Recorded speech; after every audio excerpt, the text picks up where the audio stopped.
Hello friends, myself Sriranga Korde. Now we will try to understand very interesting pattern, and that pattern is called as Pascal's triangle. So here you can see the information that is provided with respect to the Pascal's triangle. So what exactly is a Pascal triangle? It's a number pattern. Then it's the triangular arrangement of numbers that typically gives the coefficients in the expansion of a binomial expression. So that basically is the definition. Okay. Now the way in which those numbers are arranged, basically it reflects as if it's a triangle. So here you can see there is 1, then 1 1, then 1 2 1, 1 3 3 1, then 1 4 6 4 1.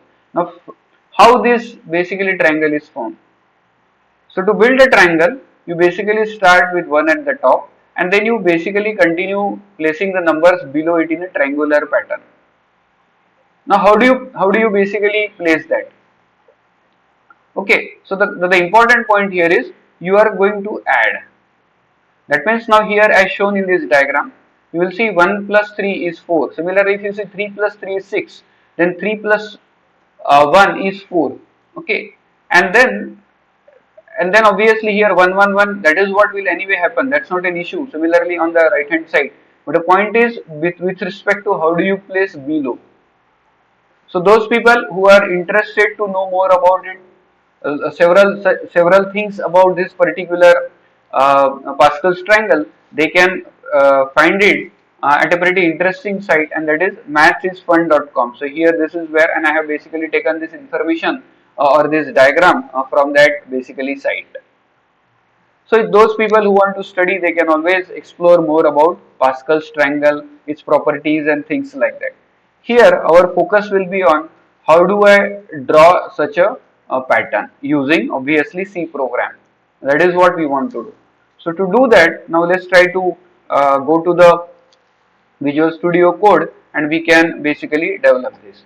So let us say that I want to have 7 lines. I could do 4, 5 like that. Okay. So let us say that I want to have 7 lines so that we see a sizable form of Pascal's triangle. Then what do I do? So to do that, obviously now I require a variable which we will use for showing the lines. Okay. So I will have say temporary variable which will be called as line. Okay. So or rows, we can do it line or rows, depends on that. Okay. So the second, obviously this n is for number of rows or lines. For the time being I am putting it lines, and then line is obviously for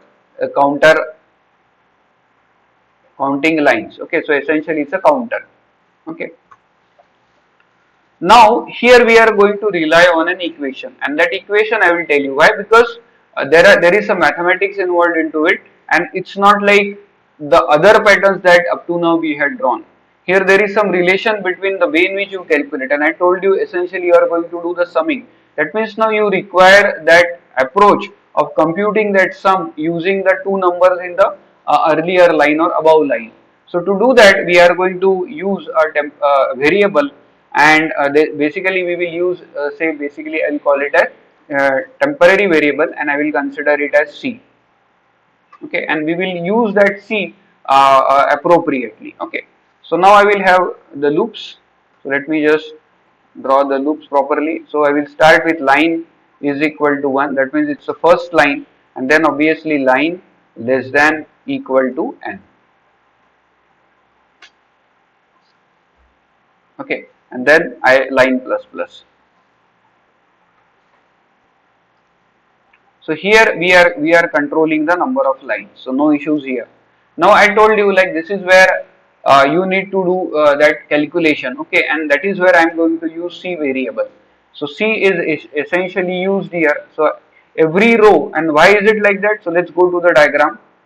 Here you will see every line starts with 1. Okay, so here you will see on the left hand side 1 1 1 1 is there. That's what I told you also. So you require 1 basically every time you want to print the numbers on the line or numbers on the row, it should start with 1, and that's where the C will be initialized to 1, and we are going to use C to print numbers on the line, and I told you that equation which we will use shortly. Okay, so that's why I am making here C is equal to 1. Okay, so basically it is used to represent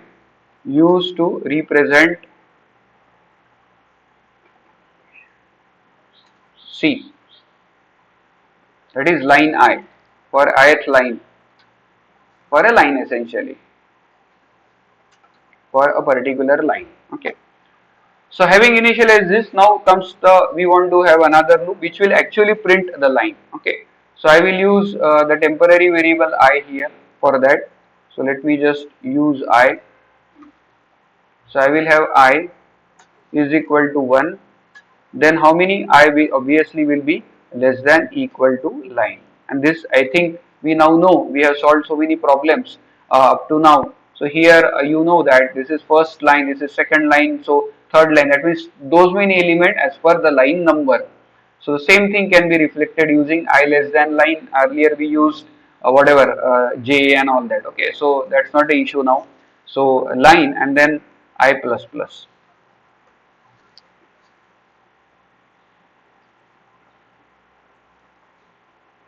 So here the value is always 1. I told you that. Okay. So we are now going to print the value of this one. So here we will give the space. Now we know that.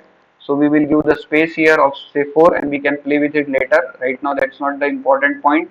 So here we will basically use C and we will print 1. So that means now 1 will get printed. Why? Because we initialized C to 1. However, now we need to print other numbers also. Why? Because only 1 will get printed in the leftmost entry. What about the other entries? Okay, so here 1 will get printed. Okay, for each row there is 1 like. But however, now there is 2, then there is 3 and essentially that calculation 3. Let's say here the calculation is 1 plus 2 is 3 and 2 plus 1 is 3. So that calculation one needs to do. So to do this calculation, typically there is a ready-made formula or there is a ready-made equation and we are going to use that ready-made equation, and that's what I told you. So here now people are computing or compute C using C is equal to C multiplied by line minus I by I. Line minus I divided by I. So I told you this is the ready-made equation. Okay, this is the readily available equation. Okay, so this is a readily available equation. There is nothing that we are inventing or something here. This is readily available equation. We just make use of that equation and then we basically use that in our code. So what will happen? 1 into something, so line minus I, and then basically you have this I divided by I, and here I we are using in the inner loop to print this one. Okay, so when we start, line is for the number of lines that we want. Okay, so if I am able to do this, my job is done. So let's now try to run this code.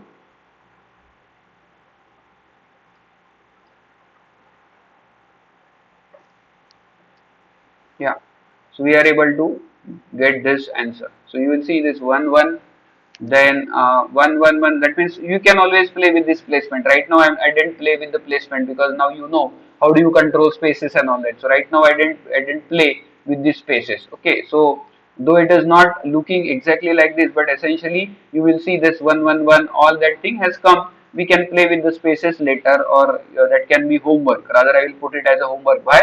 Because we anyway solved this problem in our previous videos.